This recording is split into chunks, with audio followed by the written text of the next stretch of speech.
Jemaat Every Nation dimanapun saudara berada saat ini, senang kita boleh menjumpai setiap saudara, terutama saudara yang saat ini masih berada di rumah. Ya, keadaan masih mencekam mungkin buat saudara, tapi satu perkara yang kita tahu sama-sama, Tuhan Yesus jauh lebih besar, kuasanya, kasihnya jauh lebih besar daripada keadaan yang kita alami. Sore hari ini kembali kita akan bersama-sama menyembah Tuhan dalam ibadah singkat kita dan mendengarkan renungan firman Tuhan. Dan saya percaya bahwa kuasa firman itu mampu untuk menyegarkan kita, menguatkan kita pada sore hari ini. Mari kita berdoa. Tuhan, kami mengucap syukur untuk kebaikan-Mu, kemurahan-Mu buat kami. Di dalam segala keadaan Tuhan, kami mau memberikan pujian kami, penyembahan kami kepada Allah Raja di atas segala raja. Engkau sendiri Tuhan hadir pada saat ini Tuhan, mengurapi worship kami, mengurapi firman yang dibagikan Tuhan, dan mengurapi setiap kami yang mendengarkan kebenaran firman-Mu. Kami serahkan waktu kami ke dalam tangan-Mu, di dalam nama Tuhan Yesus. Amin. Bersamanya Dia akan menjaga, takkan meninggalkan, takkan meninggalkan. Dan tangannya kan terus menjaga, takkan pernah gagal, takkan pernah gagal.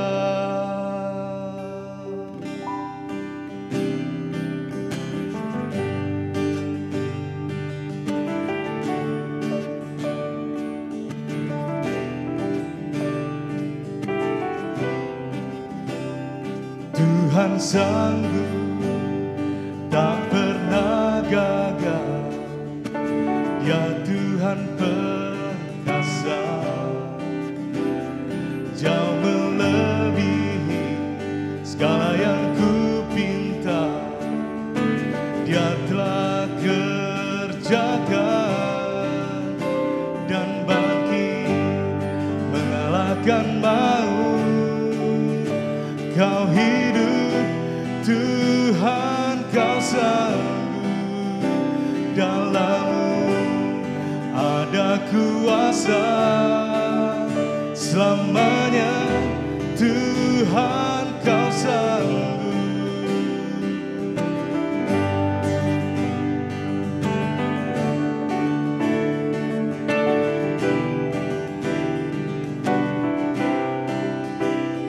Tuhan ada di pihak kita, Dia buka jalan, jauh melebihi segala yang ku harap. Dia telah kerjakan dan bangkit mengalahkan maut. Kau hidup, Tuhan, Kau sanggup, dalam-Mu ada kuasa. Selamanya Tuhan, Kau sanggup dan bangkit mengalahkan maut. Kau hidup, Tuhan, Kau sanggup, dalam-Mu ada kuasa. Selamanya Tuhan, Kau sanggup. Bersamanya Dia akan menjaga, takkan meninggalkan, takkan meninggalkan. Dan tangannya kan terus menjaga, takkan pernah gagal, takkan pernah gagal. Bersamanya Dia akan menjaga, takkan meninggalkan, takkan meninggalkan. Dan tangannya kan terus menjaga, takkan pernah gagal, takkan pernah gagal.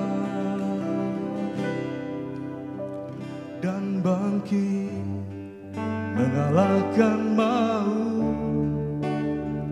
Kau hidup Tuhan, kau sanggup, dalam-Mu ada kuasa selamanya.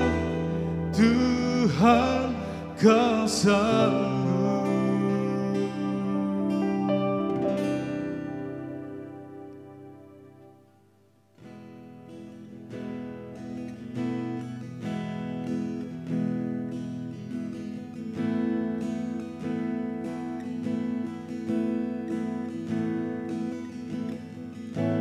Dalam kesesakanku, Kau beri kedamaian-Mu.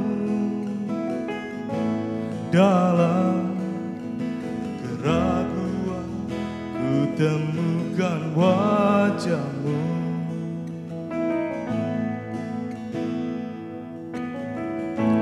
Karena pengorbanan-Mu, Kau jadikanku baru. Sungguh ku terkagum, amanku di dalam-Mu. Yesus,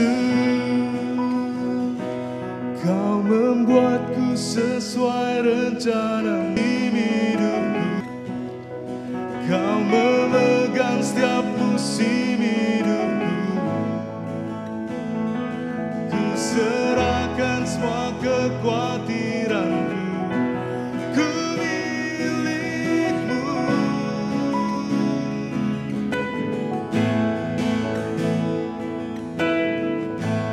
Dalam kesesakanku,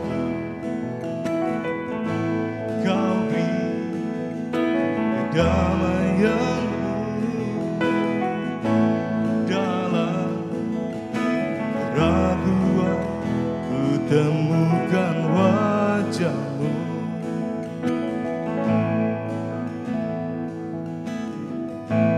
Karena pengorbanan Kau jadikanku baru. Sungguh terkagum, amanku di dalam-Mu. Yesus, Kau membuatku sesuai rencana-Mu. Kau memegang setiap musim hidupku. Ku serahkan semua kekhawatiranku. Ku milik-Mu.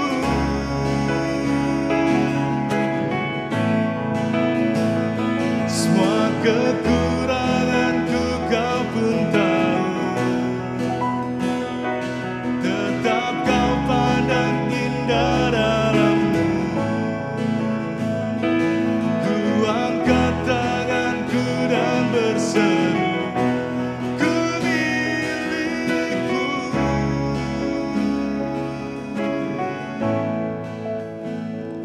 I am yours now forever. In your grace I surrender. You are mine now forever. I'm alive in your wonder. I am yours now forever. In your grace I surrender. You are mine now forever. I'm alive in your wonder. Kau membuatku sesuai rencana-Mu. Kau memegang setiap musim hidupku. Ku serahkan semua kekhawatiranku. Ku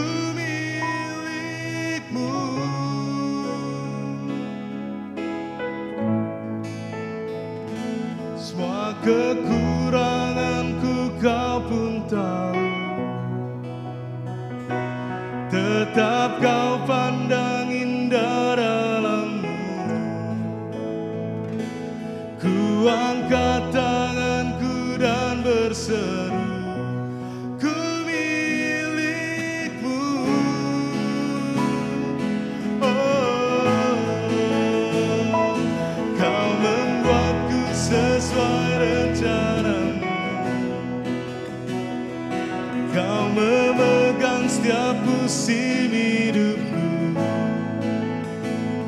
Ku serahkan semua kekhawatiranku.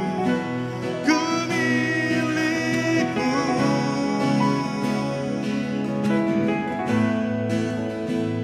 Semua kekuranganku kau pun tahu. Tetap kau pandang indah dalammu. Ku angkat tanganku dan berseru, ku milikmu.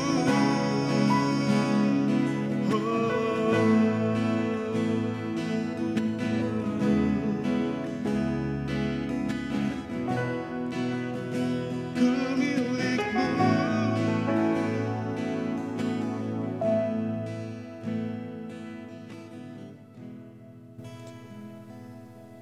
Amen. Ada hadirat Tuhan yang indah. Saudara, saya akan membacakan ayat firman Tuhan dari surat yang ditulis oleh Rasul Paulus kepada jemaat di Roma. Roma pasal yang ke-8 mulai dari ayat yang ke-32 sampai ayat yang ke-39. Dikatakan ia yang tidak menyayangkan anaknya sendiri, yaitu Bapa kita di surga, tetapi menyerahkannya bagi kita semua. Bagaimanakah mungkin ia tidak mengaruniakan segala sesuatu kepada kita bersama-sama dengan dia? Siapakah yang akan menggugat orang-orang pilihan Allah? Allah yang membenarkan mereka? Siapa yang akan menghukum mereka? Kristus Yesus yang telah mati, bahkan lebih lagi yang telah bangkit dan duduk di sebelah kanan Allah dan malah menjadi pembela bagi kita. Siapakah yang akan memisahkan kita dari kasih Allah? Penindasan atau kesesakan atau penganiayaan atau kelaparan atau ketelanjangan atau bahaya atau pedang? Seperti ada tertulis, oleh karena engkau kami ada di dalam bahaya maut sepanjang hari. Kami telah dianggap sebagai domba-domba sembelihan.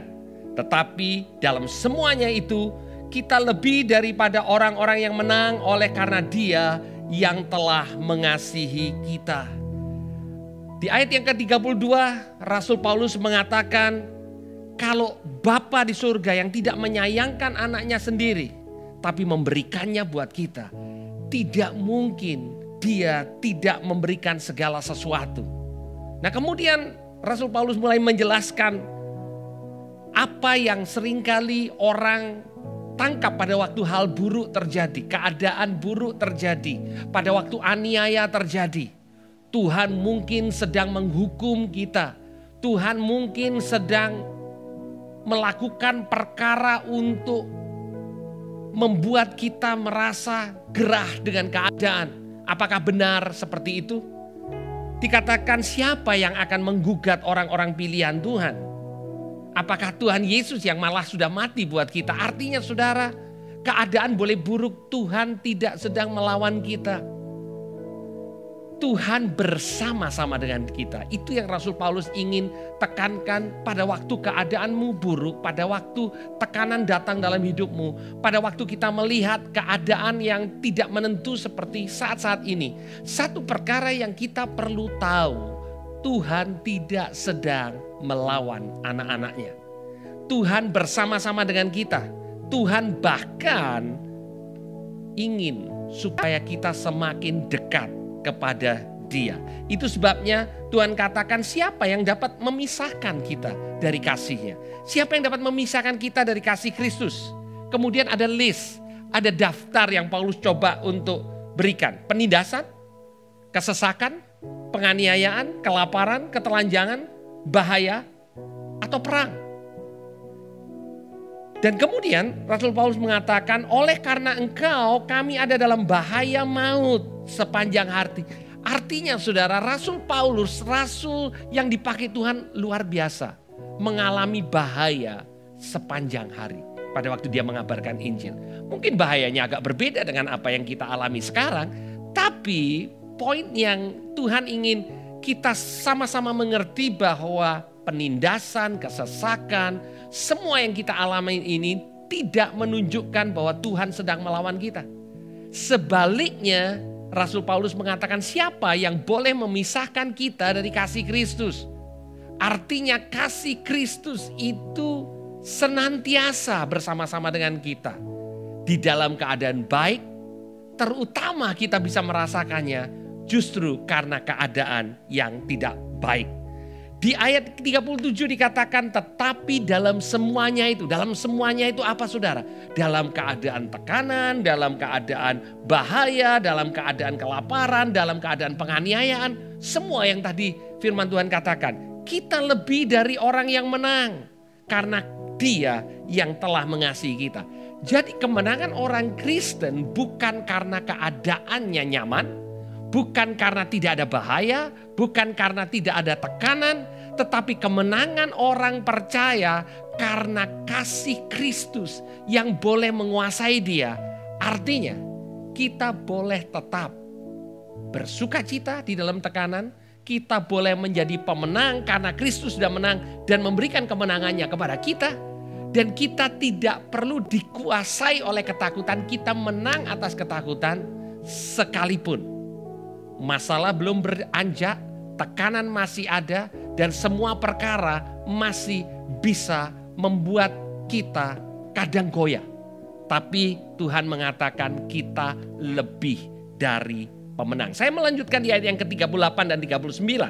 Sebab aku yakin, kata Paulus, baik maut maupun hidup, baik malaikat-malaikat maupun pemerintah-pemerintah, baik yang ada sekarang maupun yang akan datang, atau kuasa-kuasa baik yang di atas maupun yang di bawah, ataupun sesuatu makhluk lain tidak akan dapat memisahkan kita dari kasih Allah yang ada dalam Kristus Yesus Tuhan kita.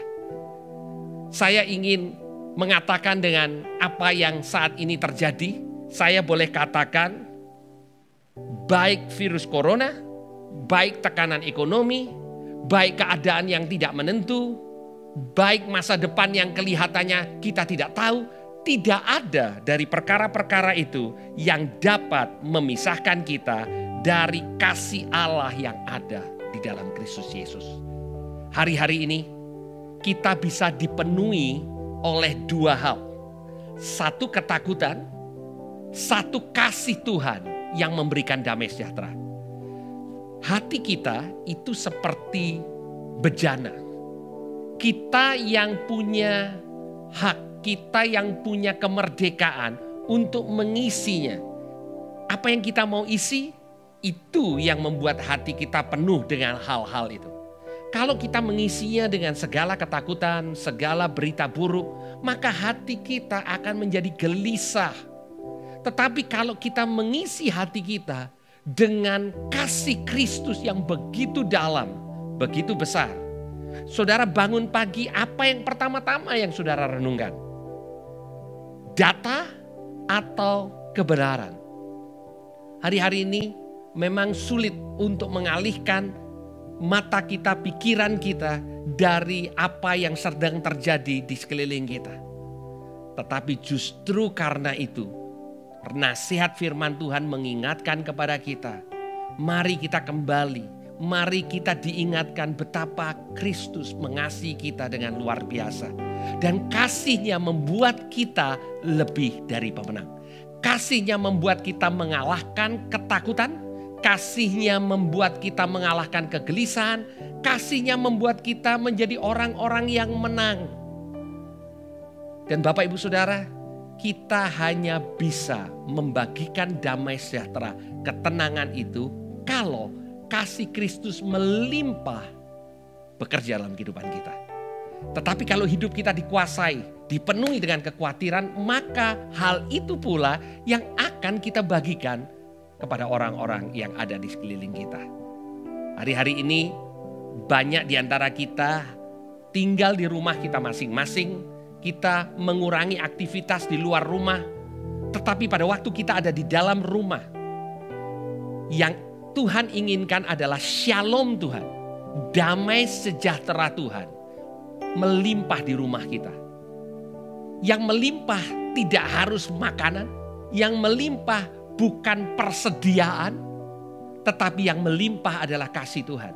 Dan kalau kasih itu melimpah, maka pada waktu saudara menerima telepon, pada waktu orang mengontak saudara, dia khawatir, dia mengalami masalah, saudara dipenuhi oleh kasih Tuhan yang sanggup untuk menenangkan, mengasihi, sanggup untuk memberikan kekuatan karena saudara terlebih dahulu dikuatkan. Ku rela dia.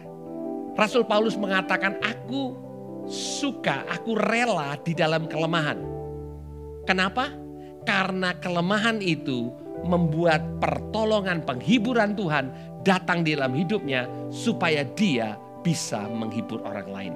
Hari ini saudara, kita semua berada di dalam satu keadaan di mana ada kesesakan, di mana ada ketidakpastian. Yang kita perlu lakukan sebagai orang percaya adalah mengatakan kepada Tuhan, Tuhan aku rela di dalam kesesakan ini. Supaya penghiburan dari Roh Kudus boleh menaungi aku. Dan kalau penghiburan itu menaungi aku, melimpah dalam kehidupanku, maka aku akan memberikan penghiburan yang sama kepada orang-orang yang memerlukannya. Hari-hari ini saudara, semua kita memerlukan penghiburan. Banyak orang yang memerlukan penghiburan di luar sana. Pertanyaannya, apakah kita termasuk orang yang memberikan penghiburan atau kita menjadi orang-orang yang menebar kecemasan? Saya berharap kita menjadi orang-orang yang memberikan penghiburan karena penghiburan Kristus melimpah dalam kehidupan kita. Mari kita berdoa. Tuhan, hamba-Mu berdoa buat setiap yang mendengarkan kebenaran firman Tuhan. Kami berdoa Tuhan, biar Roh Kudus-Mu memberikan keberanian, kekuatan, dan keyakinan buat setiap kami. Kalau Engkau di pihak kami, siapa lawan kami? Tuhan, Engkau tidak sedang menggugat kami, Engkau tidak sedang menghukum kami, tapi Engkau sedang menyatakan kasih-Mu buat kami. Di dalam kesesakan, di dalam ketidakpastian, satu perkara yang pasti, kasih Kristus tidak pernah dipisahkan dari kehidupan kami. Terima kasih untuk kasih-Mu yang melimpah. Biar kasih itu Tuhan boleh menyebar kemana-mana. Tuhan, kasih Kristus boleh menyebar dari kehidupan kami kepada orang-orang bahkan yang belum mengenal Engkau. Terima kasih Tuhan. Terima kasih untuk firman-Mu. Di dalam nama Tuhan Yesus kami berdoa dan mengucap syukur. Terima kasih Tuhan. Haleluya. Amin. Saudara adalah umat pemenang, lebih dari pemenang. Tuhan Yesus memberkati.